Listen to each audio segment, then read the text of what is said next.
तर मंडळी, आज आपण करणार आहोत मटण बिर्याणी, ती पण एकदम सोप्या पद्धतीने। आता आपण कुकर मध्ये तेल घालून घेतले। तेल तापल्यानंतर त्यात आपण मटण टाकून घेतले। आता मटण जरासं परतवून घ्यायचं। मग त्यामध्ये मीठ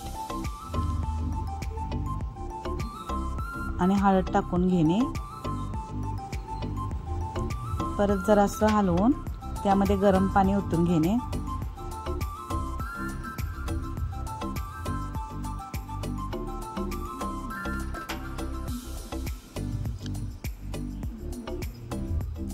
आता कुकरला झाकण लावून आपण आता एक शिट्टी करून घ्यायची कुकरची।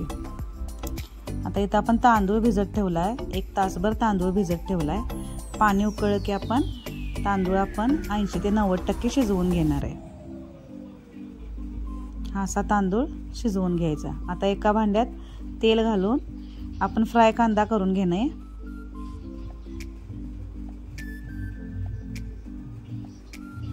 असा आपण ब्राऊन होईपर्यंत फ्राय कांदा करून घ्यायचा आहे।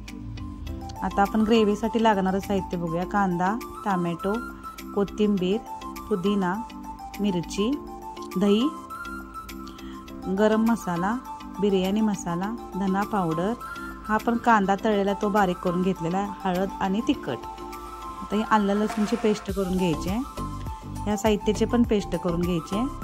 टोमॅटोची पण पेस्ट करून घ्यायची आहे। आता आपण ग्रेव्हीसाठी कांदा टाकतोय।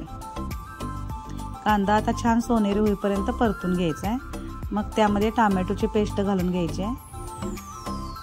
मग आपण कोथिंबीर, मिरची आणि पुदिन्याची पेस्ट घालून घ्यायची आहे। ते आता थोडंसं परतून झालं की त्यात आपण आता 2 ते 3 चमचे आलं लसूण पेस्ट घालून घ्यायचे। हा मगाशी दाखवला तो मसाला सगळा घालून घ्यायचा आहे। आता त्यामध्ये दही घालून घ्यायचं आहे।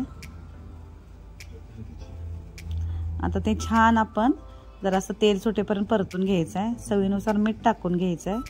आता ही आपली मटणाची ग्रेव्ही तयार। त्यात आता आपण उकडलेलं मटण घालून घ्यायचं आहे।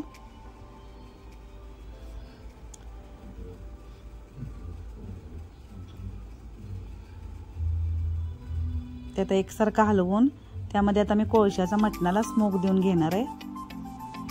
स्मोक दिला की मटणाला छान प्रकारचा एक कोळशाचा स्मेल येतोय। आता आपण थर लावून घ्यायचंय। आता एका मडक्यात आपण भाताचे लेयर लावले खाली, त्यामध्ये तळलेला फ्राय कांदा, कोथिंबीर, आता आपण जी मटणाची ग्रेव्ही केली होती त्याची एक लेयर लावून घ्यायची।